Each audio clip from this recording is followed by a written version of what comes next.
We're talking actors and directors who put on the shows. We're talking playwrights and designers who you'll want to know. From the very first rehearsal to the final curtain call. We might be off Broadway, but we're talking about it all. 'Cause we're two local gals With global pals, it's everything, everything, everything theater. with Benita And Ellen. Hello, everyone, and welcome to the Everything Theater Podcast, the podcast where we talk about Everything theater. I know I'm like the court jester here this morning. We're taping in the morning. I'm Benita Zahn. Hi, everybody. And I'm Ellen Cribbs, and I wanted to let everybody know that this episode is sponsored by Albany Civic Theater. Catch Perfect Arrangement by Topher Payne. Here's a little synopsis. It's 1950, and new colors are being added to the Red Scare. Two U.S. State Department employees, Bob and Norma, have been tasked with identifying sexual deviants within their ranks. There's just one problem. Both Bob and Norma are gay and have been married to each other's partners as a carefully constructed cover.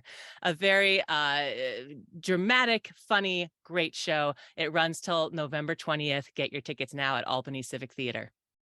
And a lot of faces. If you're familiar with the local scene of performers, you'll see a lot of familiar faces in it, all doing a wonderful turn. They've got some great wigs in that too. So whoever did that stuff, rock on. We are really excited today. You know, look, I think everybody knows we've got great homegrown talent and we focus so much on that. We also love getting, doing road trips via Zoom. And then sometimes the road trip comes to us via Proctor's. And in that regards, we welcome Jessie Davidson. She's playing the lead over at Proctor's in Pretty Woman. Hi, Jessie. Hi, how are you? We're great. So glad you could carve out time with us. And before we got started, this is a wonderful stop for you because it's almost in your backyard. Tell us. This is true. So I'm so lucky to be in Schenectady because this is the closest stop on our tour to my hometown, which is Southington, Connecticut, and to New York City, which is where I live now. So I'm going to have an influx of family and friends coming in on top of getting to explore Schenectady and meet the locals there. So I feel like it's going to be just such a love-filled week, and I'm very excited to connect back in with all of my people now that I've been on tour for about a month. Right, you picked this up in the middle of October 10, from the woman who had the role in the contract before you. Yes. Tell us a little bit about, there's so many questions to ask, but was this something that was on your list of, gee, I really want to play this role? Or, wow, my agent thought this was good? Yeah, kind of both. So this isn't my first time having gone in for the show, so it's been on my radar for a long time. I always loved the movie, and my mom and I actually always joked that if they turned it into a musical, it would be a great role for me, which is crazy because now I'm doing it. Mommies know best. Yes, it was kind of a weird premonition moment between me and my mom. But yes, then my agents sent me in. I had been in for other things with this same team earlier this year. They're also putting on Kinky Boots off Broadway, and I had been in final callbacks for it. So I had connected with the team, built that relationship, and I knew I wanted to work with them so much. Jerry Mitchell's just such a lovely human inside and out and an incredible director and choreographer. So I had my sights set on working with him and his whole team. And then when Pretty Woman came along, I was like, hey, this might be the right fit. So I got my audition for that back in July. Auditioned, didn't hear anything for a while, and then I had a final call back in August, and then the next day I found out I had the role. So it was just kind of a whirlwind and an amazing experience. We're going to get to more fun stuff, but I just want to talk because there's, if you will, there is a little downside to this show. Yeah. You're familiar with that. Yeah. Some look at it and question the social responsibility of it. Let's face it, the character is a woman who sells herself, and then the life turns around. And share with us your thoughts on that, how the cast has dealt with that, given our society today. Of course. We really approach the show like it's wanting more for yourself and wanting to really follow your dreams. And the beautiful thing about Vivian from the beginning is she wants more for herself. She's landed in this position because of situation. She didn't grow up with much, and she needs to support herself. but she has these dreams and believes in herself that she can bring more to the table. So I'm approaching the role from the beginning like anybody who has a dream. So, I think we can all relate to that. Having big dreams and maybe not being in a situation that we planned and then needing to get out of that somehow. So obviously there is a darker connotation, and also the movie was originally supposed to be an indie film called 3000 that would have been a much darker take on this, and then Disney and Gary Marshall picked it up and gave it a lighter spin. Hmm. So we do know, obviously, it's a bit controversial, but we also think that there's a lot to relate to in that no matter what your situation is, sometimes we land in positions we don't want to be in, and there's always a way out, and that we hope we can find that way out. And it's that you bring to the role. Thank you. And speaking of that, Vinita and I have talked a lot about movies made musical and vice versa on the podcast, pros and cons of it. So can you speak a little bit to the show in general, how it's different from the movie? And then also you're taking on this role that Julia Roberts made famous, whether you watched it, and got some little bits of her in it, or you're doing completely your own path. Yeah, that's a great question. And I think this is obviously what everybody's anticipating coming into the show, too, right? Like, how much is this going to be the movie classic I know, and how much is it different? So I think some things that are different are Vivian is a little bit stronger in her point of view from the beginning, that she wants more and isn't going to settle for less. So it's not just about the love story, it's about not settling for less than what you're dreaming about. So that's I think a great added element, because we have this strong, empowered woman leading the show. A more contemporary take. And then also we have this incredible character called the Happy Man, who takes on the fairy godfather role. So we get a little bit more of that Cinderella story aspect. We can add some magic into the musical that we don't get in the movie because it is a musical. So it lives well on stage. And he takes on a number of roles during the show, and the audience goes crazy for him because he's popping up left and right in different costumes and different characters. So that's a great element that's added. Obviously, we have incredible music by Bryan Adams and Jim Vallance, which is a new addition that you don't get in the movie. And I think everybody's favorite character, Kit, who is Vivian's best friend and who shows her the ropes, she's a much more developed character in the musical. So those are some of the major changes we have. And then for me, taking on this role, I think Julia Roberts does such an incredible job of giving honesty and truth to this character. And when I watched her, that's what I wanted to take with it. But our director also encouraged us to make these roles our own, bring ourselves to them. So my version of Vivian is different from anybody else who's played the role, and the same goes for all the other characters. We're all bringing ourselves and the elements that make us us into these characters. So it was really exciting because I didn't have to feel like I was replicating something, but I could be inspired by it. So a lot of it was figuring out, how do I connect to Vivian? Who is she and who am I? What are the things we're similar in? And then where are our differences and how can I connect into that? Now, some of the cast was in place. They've already been touring with the show, and you're the new girl in town. Sure am. And how is that? How does that mix work? How much of, oh, gee, the other gal did it this way and Jesse's doing it this way? Or do they let you just, okay, Jesse, show us what you got? Yeah, this cast has been lovely, and the company in general. Everyone has just really made sure that I feel like this is mine now. And then also, I had the benefit of working with Olivia Valli, who played the role before, and she was also so encouraging and kind and supportive about, take this on, make it yours. Everyone's going to support you in that, and like, don't feel like you have to do anything I'm doing. But she also showed me the ropes. So I had a bit of a leg up in that I had somebody who'd been doing it for a year to train me, to help me, to encourage me. But then I had this supportive company of people saying, we can't wait to see what you do with it, because now you get to make it yours. And they really have been so supportive and lovely. So I'm in a good group, and it's a great group to be traveling on the road with, because you basically become family. This is who you live with, who you eat with, who you spend all your time at work with. So I feel really lucky. And this is your first national tour. Yes.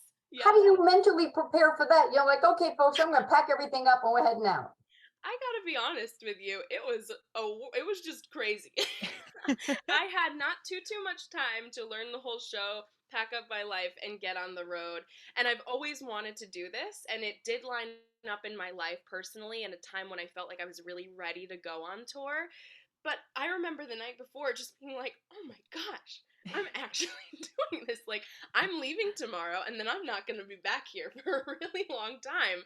And I've done contracts away from home, but not for this long and not to where you're in a new place every week. So I think the mental preparation, a lot of what helped me was making sure I was really prepared with the material of the show so that once I got on the road, the things I could worry about were actually learning like where do I move in the show, character interactions, and then things like when do I go to the grocery store, when do I do my laundry, how do I balance this and maintain this life, and then also keep up with my mental health and making sure I'm happy and don't feel lonely. And it's you have to find ways to make each of these hotel rooms kind of feel like home, and the people and the things that in the areas that really feel normal to you. So for me, that's often like finding a great coffee shop where I can kind of relax, or a good book, or I have my couple people who will go run errands together. And so it just starts to feel normal, and you start to pick your days when things repeat so that it feels like a bit of a routine again. Mhm. Yeah. Tell us a little bit about the process of taking over a role in terms of what rehearsals look like. How much is it one-on-one with the creative team versus working with the actual cast? What does it look like? So it's different for every situation. This one was fast and furious because I had 2 weeks to come in and take over this whole role. I luckily came in with 4 other cast members, so we were figuring it out together. But what that looked like for me, before the 2 weeks, I met with Jerry Mitchell and a stage manager, and Will Van Dyke, who's the music supervisor, and we met for 3 days.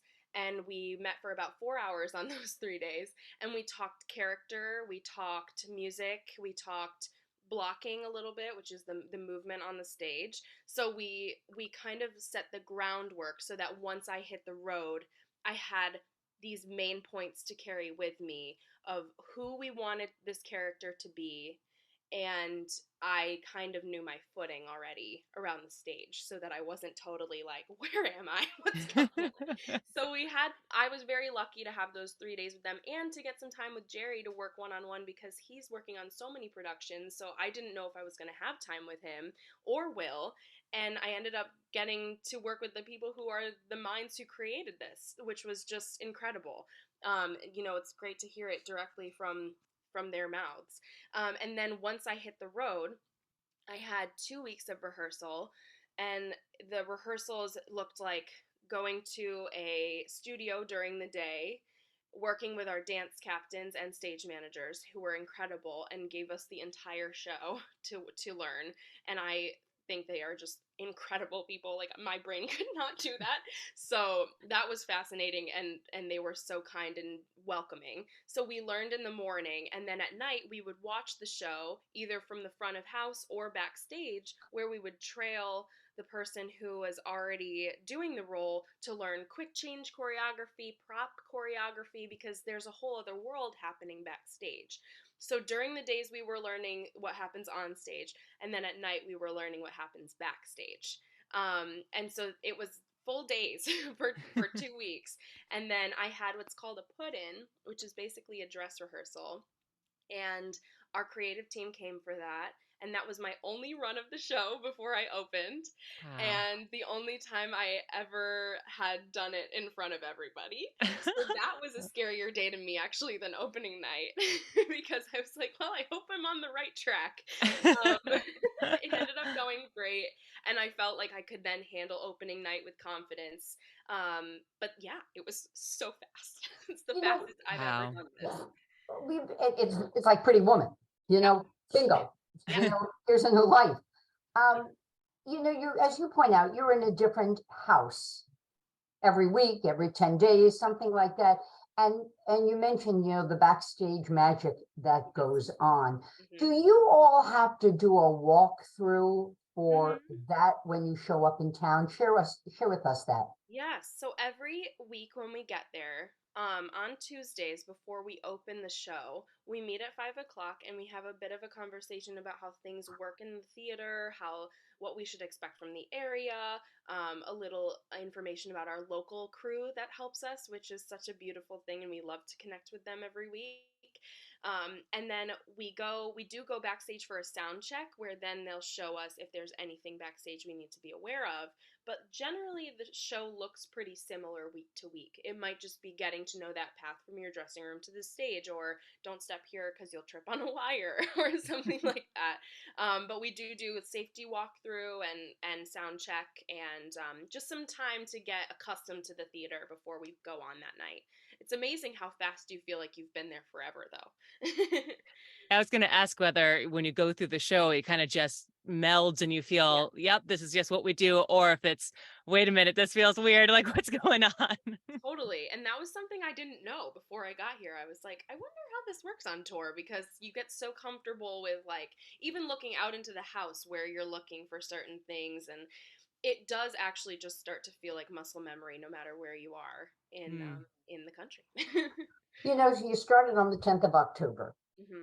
So you're coming up on a full month. Yeah. Are you all settled in, or is it still? There, I would say the show is starting to feel very comfortable for me, but in a great way also, where I'm feeling this comfort to start playing more. So it's less about learning, okay, remember that weird little thing that happens in that costume change, and more about how do I want to say this? And is this reading the right way? And things like that. And can I add a little bit more energy here? Where do I need to conserve my energy? So I feel like I'm adding the layers on now, which is exciting. And then in terms of my life, I feel like I'm still figuring some things out, but I am, like I said, I'm getting used to that routine of, like, when I do my cooking and my laundry and all of that, and that's been really helpful. But I'm learning the balance. Like, I'm learning what I need for work-life balance right now, because I think it's easy in any role, but especially when you're leading a show, to kind of go, all my focus is here. I've got this big responsibility, but I think it's actually been really helping me over the last couple weeks to make sure I'm making time for, like, coffee dates with people, and going and doing fall things like going to a corn maze, and nothing crazy that exerts a lot of energy, but making sure I'm staying connected with everybody, and also getting to explore all these amazing areas we get to go to. So I was going to say, being in Schenectady and where Proctor's is, I mean, Ellen, we can share some stuff. You're very definitely. close to the Mohawk River Ooh, and an old section of town known as the Stockade. okay. So when you come out of the theater, cross the street, take a left 2 or 3 blocks, take a right, and you're going to get to the water, and there's some park there, and a bike path, and just beautiful old homes. Wow. So you've got some nice walking there. And also when you come out of the theater, cross the street, take a quick left, quick right, and you've got J Street. There's all kinds of nifty little shops and some coffee places there as well. So Have you ever set. want a little treat? I always go to Villa Italia at Proctor's, a little Italian delicacy. Oh, perfect. Well, that sounds good. That makes this Italian girl very happy. No, that's lovely. I was actually going to ask you both your favorite things to do in town, so thank you for sharing, because that's And not much further, there is a little Italy section. Oh, so wow. just ask, Okay. you can get there on foot too. Great. Okay, great. I can't wait to explore. Eat some bread at Pareca's. How much time in general do you have to explore, or is it a certain number of hours a day and then I got to focus on the show? How do you balance that? Yeah, so we definitely make sure we get enough sleep. Obviously, we have late nights, so winding down and then sleeping and making sure you're rested is probably the most important thing. So I would say we probably have between the hours of, like, 10 and the show. I like to get there early, so maybe between, like, 10 and 6. So we have about 8 hours of day. And then obviously on our 2 show days, it's basically just grabbing food in between. But yeah, so we have about 2 to 4 days during the week, depending on if we have rehearsals or anything, to kind of explore and get to know the area, which is great. So it's built-in travel, which who doesn't want that? Now, this is an equity tour. Did you Yeah. have your card before they tapped you for this? Yes, I got my card from doing a show at the Maltz Jupiter Theater in Florida in 2019, so I've had it for some time now. Give us a little sense of your background rather than me looking and reading and saying, oh, Sure. you know, Sure. because So, you've done an awful lot, Jessie. oh, thanks. Yeah, so I grew up in Connecticut, obviously, and I got the bug for theater in middle school. I grew up singing and dancing and playing the piano, but I didn't know I wanted to do theater. I wasn't sure. I wasn't one of those kids who was like, I'm doing this for the rest of my life from the time I was like 5. I didn't know. I just really liked to do it. It was fun for me. And then I started singing at talent shows and was like, hey, I really like being on stage. And then in middle school, I saw a production of Schoolhouse Rock, funnily enough, which is so random. And I said, I want to do that next summer. And then I started performing. That was community theater in my town and like school theater. And then there was a great program in Hartford called the Greater Hartford Academy of the Arts. That's a magnet school where you could go and specialize in an area. They had one also for math and science, so you could go for academics or you could go for the arts. And I was dying to go there. I knew some people who went, and I was like, this would be great for me because I could decide if this is something I want to do professionally or just as a hobby. So let me like really immerse myself and try it out. So I went half day in the morning to my public school, and then we would get bussed over at lunchtime, eat our lunch on the bus, take 3 more classes in musical theater, then do a show at night, and then I come home, do my homework, and start again. So that was my high school experience. Fell in love with it. Then I went to Penn State for musical theater, got my BFA. Also a great program, had the time of my life. I loved being at a big school that was like the real college experience, but then having that really intense conservatory like training. So that was great because I felt like I got a really well-rounded life in college and education. And then I graduated and kind of figured out side jobs and things like that, and then started working a couple years later. It took a bit for me, and that was tough, but I also feel like then I had worked for it and I was really ready. And I kept training the whole time. And then once I started working, those couple years later, I did a bunch of regional theater, and then the pandemic hit. And then I went home for that, which was also really nice just to be with family, and kept training during the pandemic. Was very grateful for the theater community for finding our ways. And then got back, booked an off Broadway show, which was incredible. I had the time of my life, and I loved being able to be in New York and live at home and go to work. That was great. And then I booked this. So things definitely feel like they've started to take off. I'm really loving my career, and I've loved so much how it's been so versatile. Nothing I've done has felt like, oh, here we go again doing that. And it's just been something new, a new platform, whether it's like on the road or home or a small theater or these huge houses. So I feel really lucky that I've gotten to experience a lot at this point.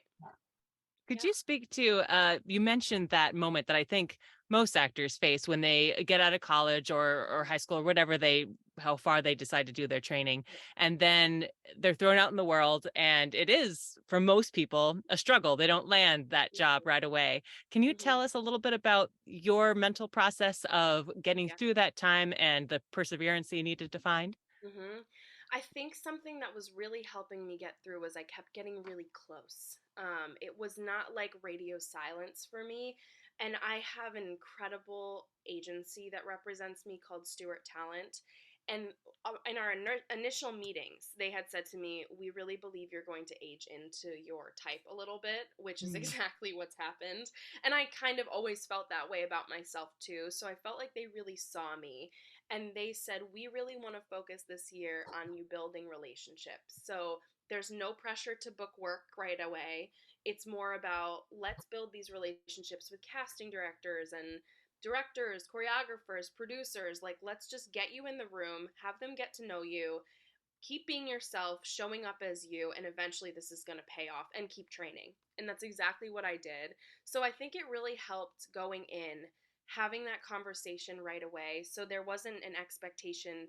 I didn't feel pressure from them, and I didn't have pressure on myself because I kind of knew this is going to happen. It's a matter of time, and you're starting to get good feedback. it's just not quite clicking yet. So I took it on myself to just keep going. It was not always easy, and I'm not going to sugarcoat it. There were definitely times where I was like, "Where am I in the world? Like, what am I doing?" But I started to get even just like concert performance opportunities or things to remind me how much I love performing and that it's worth it. And also that I really felt like, we all go through the rejection, but I think anytime you get a call back, it's a yes. Because once Mm. you get to that place of like you're auditioning and somebody puts you through the next round, it's not no to you. It's just maybe not the right fit. And so I think that really kind of helped me mentally. And I also go to therapy, and I'm a huge promoter of therapy, and I think that everybody needs it, but especially performers. I think there's just so much up Mm. and down, and really having to regain confidence, especially after college, which can sometimes feel like you've stripped yourself down so much, and then you're starting the build back up. I think it just was really helpful for me to round my life out. And also, that sometimes means beyond theater too, like finding out what else do I like, making sure I'm Mm. healthy, taking care of my body, finding my tribe of people that really feels like home. So I feel really lucky in some ways that it didn't happen right away, because I felt like I was able to shape my life into what I wanted it to look like. And then I had that support going through theater. And even when the pandemic hit, I felt like I knew who I was without theater because I had Mm. already had to do that. You So, know, I think that's what you just shared is so very important. I know Ellen and I both know actors who may have come to it a little bit later. yeah. When I say later, late 20s, Hmm. mid 30s, and they're now really trying to step out there. And I've heard from some, again, I'll share what I'm sure Ellen has also, and I'm sure you do, Jesse, Yeah. where they'll say, "Gee, I'm 35. Why did I wait so long? I think I'm too late. I think I'm behind, the game." Hmm. But clearly listening to you, that's not the case. It's you're ready when you're ready and you've built a foundation Hmm. to then take that experience out and really enjoy it. Yeah, because it is. I mean, there are pros and cons to wherever you are, It's like I got to be home. I had a sick parent at home, so those 2 years of being home, I have to say honestly, now I wouldn't trade for anything. And same with the pandemic time, because he's gone now, and I think that it is something like if I had been on a tour then, I wouldn't have actually Mm. been ready. So I encourage, like when I talk to younger actors or anybody, just to remember that things are going to happen in the time they're supposed to happen, and there's really no right or wrong, and everyone's experience is different in this industry, and it ebbs and flows, and the sooner we can get comfortable with that, the better. Yeah. So, and it's not always easy, and of course I still have my days where it's like, what is this roller coaster I signed up for? But it's so thrilling. And I also think that it really does teach you so much about yourself and how you operate in different situations. And I think it helps you be introspective and empathetic to other people and where they are also. I think it brings out a lot of beauty in people if they look at it in Yeah. the way of like, this is helping me grow as a person. Not that you haven't been sharing, but in the closing minutes, we have a little special section that Ooh. Ellen is in charge of. Okay, Ellen, let's do it. So this is our close-up segment. It's just some rapid fire questions all about you, Jesse. So, Okay, great. Jesse, are you ready for your close-up? I think so. Now, you may have already answered our first question, but whether it was that Schoolhouse Rock performance or the program you did, was there a certain moment in your life where you just decided, I have to do theater? Yeah, I'll give you a second one, which was my sophomore year in high school. I was playing Reno Sweeney in Anything Goes, and I remember thinking, okay, this is it. I'm doing this forever. And what did your family think when you said, I'm going to go do theater? My family was in full support. I'm so lucky to have a supportive family who believed in me and said, as long as you feel confident about it and you treat this like you would any other profession, we're here for you and we support you. And if it's ever not working, we trust you to make that decision. Is there a certain performance of anything that really had a huge impact on you that has shaped the way you perform and act and sing? Oh, that's a great question. I think a couple of them have. I think hair did in college because it was at a time of political turmoil, and so that was really empowering. And I think it's special for us to have somewhere to put that as young people developing our minds and our opinions, and to start to kind of compare it to other times in history. So that was really important, and I think also taught me a lot about how I wanted to approach theater, and that it has a lot to say socially. And then also this last production I did off Broadway, I think made me a better actor. That was Harmony, a new musical by Barry Manilow and Bruce Sussman. And I think that I really had to challenge my acting chops in that show. And I'm now taking that with me here. Do you have a guilty pleasure favorite musical? Oh, yeah, I mean, I think probably Wicked. It's a guilty pleasure, but I mean, it's also, I'm not guilty. Like, I just love it. Is there a role on your bucket list that you haven't done that you think one day I'm going to be doing that? I'm gonna twist that a little and say I would love to originate a role. I would Oh. love to originate something and have a role built either for me, or someone says that's the girl we want to build this all the way. So that's what I would love to do. You just put it in the I universe. love that. Yeah. Yeah. And on that high note, Ellen, once more around the block, we're being supported this week. Our green room is sponsored by By Albany Civic Theater. They're doing Perfect Arrangement by Topher Payne, directed by John Quinnen. Get there before November 20th is their ending date. So go enjoy. And Jesse will be gracing the stage starting on November 8th at Proctor's when the curtain goes up on Pretty Woman. And Jesse brings her innumerable talents to the stage here, and we all get to enjoy and see you in that role. Thank And you. as you I'm so continue excited. on, only 1 month into a 12-month tour, and wow. Thank you. Thank you so much. I can't wait to be in Schenectady and to share this with everybody there. Thank And you. there are still tickets available, so please just jump on the Proctor's website and sign on. Come on down for a really good time. And Jesse, do people ever just sing along with you? Yes, there's actually a sing-along section at the end of the show, so we encourage it. Well, great. I'll be adding my voice to that chorus. Yay! You know? I can't wait Yes. to see you there. Okay. Jesse Davidson starring in Pretty Woman at Proctor's, opening on November 8th. Tickets are available. Again, Jesse, thank you so very much for your time. It's been delightful. And, Thank you. welcome to your whole family and friends who are coming to Oh, town. thank you. Yeah. Thank you so much. Oh, thanks for joining us. I'm Benita Zahn. And I'm Ellen Cribbs. We'll catch you guys next time.